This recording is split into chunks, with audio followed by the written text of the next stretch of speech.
Hello students, आप सब देख रहे हैं साइंस वेदा बाय ममता मित्तल। आज हम करने जा रहे हैं बेसिस के बारे में स्टडी करेंगे। तो फर्स्ट ऑफ ऑल हम देखते हैं हमारी लाइफ में बेसिस है, यूज होते हैं क्या, हमें उनके बारे में कुछ पता है। तो स्टार्ट कर रहे हैं विद द एंटासिड। क्या होते हैं एंटासिड? हमारे स्टमक में because of production of HCl, acid है, HCl के कारण एसिडिटी हो जाती है। नॉर्मली आप लोगों ने सुना ही है कि पेट की एसिडिटी हो गई, तो उस एसिडिटी को दूर करने के लिए डॉक्टर सम मेडिसिन रेफर करते हैं, जिसे हम रेफर करते हैं एंटासिड। तो उनमें प्रेजेंट क्या होता है? बेस। उस बेस के मैं फार्मूले लिख रही हूं, उनको आपने लर्न करना है। फर्स्ट इज MgOH ट्वाइस, इसको रेफर करते हैं मैग्नीशियम हाइड्रोक्साइड, मैग्नीशियम हाइड्रोक्साइड। और इसका एक और नाम भी आप अपने माइंड में लिख लो, that is milk of magnesia. इसे क्या कहते हैं? Milk of magnesia. इसके अलावा एक और रेफर किया जाता है, दैट इज ALOH थ्राइस। अगर आपके माइंड में आ रहा है कि इसके साथ 2 टाइम डाला, इसके साथ 3 टाइम डाला, वाई? बिकॉज ये ग्रुप 2 का मैटर है। किसका है? ग्रुप 2 का।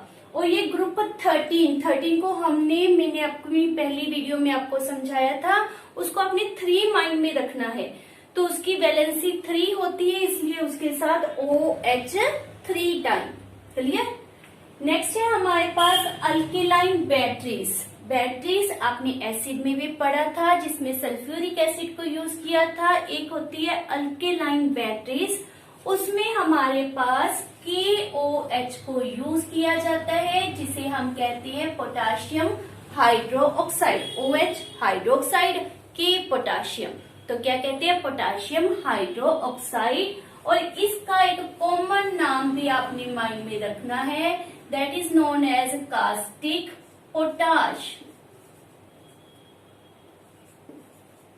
क्या कहते हैं इसे? Caustic potash. नेक्स्ट है हमारे पास बेकिंग में भी बहुत तरह के बेस यूज किए जाते हैं। कॉमनली जो यूज किया जाता है वो फर्स्ट ग्रुप का ही है, दैट इज NaOH। क्या नाम होगा? बिल्कुल, सोडियम हाइड्रोक्साइड। और इसका भी एक कॉमन नाम है, दैट इज कास्टिक। इसको पोटाश लिखा था, तो इसको क्या लिखेंगे? Soda, caustic soda. नेक्स्ट है हमारे पास फर्टिलाइजर में यूरिया, आपने नॉर्मल सुना होगा फर्टिलाइजर का नाम यूरिया। अमोनिया नाइट्रेट भी होते हैं, चलो यूरिया हम ले लेते हैं। तो यूरिया की मैन्युफैक्चरिंग में एक गैस यूज की जाती है, जिसे हम कहते हैं अमोनिया। फार्मूला होता है NH3। अमोनिया शब्द जहां पर भी यूज आए तो उसमें नाइट्रोजन प्रेजेंट होता है। यूरिया का फार्मूला अगर आप याद कर सकते हो तो NH2CONH2 होता है। ठीक है, तो ये हमारे पास कॉमन लाइफ में चीजें यूज होती हैं और उनमें इस तरह के बेस प्रेजेंट हैं। अगर इसको छोड़ दिया जाए तो ऊपर वाले सभी में आप देख रहे हो एक चीज कॉमन है। वो कॉमन क्या है? OH। सभी में क्या प्रेजेंट है? OH। क्लियर? इस OH बेसिस के ऊपर ही हमारे जो एसिड की कंसेप्ट देने वाले साइंटिस्ट थे, उन्होंने इसकी डेफिनेशन दी, दैट इज अर्नियस कंसेप्ट के अनुसार बेस क्या होते हैं? बेस वो सब्सटेंसेस होती हैं, बेस वो कंपाउंड होते हैं जिनमें OH प्रेजेंट होता है, and that produce OH negative ion in water. OH है और जब उसको पानी में डिसॉल्व करते हैं तो वो क्या करते हैं? OH प्रोड्यूस करते हैं। तो फिर अगर आप अपने माइंड में लेकर आते हैं कि इसमें तो OH नहीं है, तो फिर इसको क्यों बेस कहा? बेस एक बहुत ही वाइड टर्म है, सिर्फ एक डेफिनेशन के द्वारा आप सभी बेसिस को बेस नहीं कह सकते, ये माइंड में रखो। आप हायर क्लासेस में करोगे, हमारे पास क्लासिकल कंसेप्ट होती है, अर्नियस की कंसेप्ट, लोवेरी ब्रोनस की concept, Lewis concept, so many concept है to explain the basis. Basic nature को एक्सप्लेन करने के लिए हमारे पास बहुत सी कंसेप्ट है। तो यहाँ पर बिकॉज ऑफ 7th क्लास है, सिर्फ हम एक डेफिनेशन, एक साइंटिस्ट की ही बात कर रहे हैं जिसके द्वारा आप इन सब को बेस प्रूव कर सकते हो। Which possess OH negative ion and produce OH negative ion when dissolve in water. तो ये हमारे पास बेस की प्रॉपर डेफिनेशन होती है। पहले लोग बेसिस को किस तरह से पता करते थे, बिल्कुल वैसे ही जैसे हमने एसिड के लिए कहा था, that is by their test. तो इनका टेस्ट जो होता है ना वो बिटर होता है, ये कोड़े होते हैं, बिटर इन टेस्ट, ये माइंड में रखो। लेकिन उसी तरह से सभी तरह के बेसिस को हम टेस्ट के द्वारा चेक नहीं कर सकते, हमें कोई उसकी प्रॉपर साइंटिफिक डेफिनेशन चाहिए, तो वो डेफिनेशन हमारे पास गिवन बाय द अर्नियस।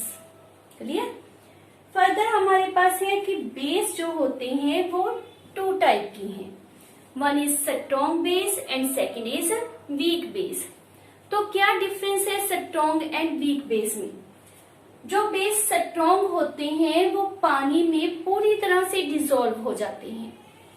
वाटर क्या करेगा, बेस के बीच में जो फोर्स होगी, जैसे मान लेते हैं NaOH, इसके बीच में जो फोर्स होती है उसको ब्रेकअप कर देगा, as a result positive metal ion और नेगेटिव हाइड्रोक्साइड आयन प्रोड्यूस करेगा। स्ट्रॉन्ग आयन पूरी तरह से डिसॉल्व हो जाता है, उसका ये बॉन्ड कंप्लीटली ब्रेकअप हो जाता है, डिसोसिएट ज्यादा होते हैं जिसके कारण OH negative ion large amount में ये प्रोड्यूस करते हैं। इसीलिए इनको क्या कहते हैं, स्ट्रॉन्ग बेस, जो लार्ज अमाउंट में OH नेगेटिव आयन को प्रोड्यूस करते हो उन्हें हम क्या कहते हैं, स्ट्रॉन्ग बेस। उसकी एग्जाम्पल हमने क्या याद की है, दैट इज NaOH। दूसरी टाइप क्या है, दैट इज वीक बेस। तो वीक बेस की डेफिनेशन आप इसी से बनाओगे, क्या रेफर करेंगे, the base which basis which completely आएगा नहीं, ये पानी में पूरी तरह से डिसॉल्व नहीं होंगे, पूरी तरह से डिसोसिएट नहीं होंगे, which partially dissociate in water and produce. अब ये पार्शली पानी में ब्रेकअप हुए हैं, पूरी तरह से ब्रेकअप नहीं हुए, तो OH आयन जो प्रोड्यूस होगा वो क्या होगा, produce less amount of OH negative ion, मतलब नेगेटिव आयंस। इसकी हमारे पास एग्जाम्पल क्या है, देखो जो स्ट्रॉन्ग बेस है वो आपके फर्स्ट ग्रुप और सेकंड ग्रुप से बिलोंग करते हैं, belong to the first group and second group. Periodic table हमारा बहुत ही इम्पोर्टेंट है, जितना आप पीरियोडिक टेबल को अपने माइंड में रखोगे आपको फर्दर एंड फर्दर पता चलेगा कि याद करना कितना आसान हो जाता है। तो वैसे याद करें, हम भूल जाएंगे कि स्ट्रॉन्ग बेस में क्या है, वीक में क्या है। आप माइंड में रखो कि फर्स्ट एंड सेकंड ग्रुप से बिलोंग करने वाले बेस स्ट्रॉन्ग नेचर के हैं, और वीक में हम एग्जांपल ले लेते हैं, लेट्स सपोज NH4OH। ये क्या होता है, अमोनिया हाइड्रो ऑक्साइड। इसका क्या नाम रेफर कर रहे हैं हम, अमोनिया हाइड्रो ऑक्साइड।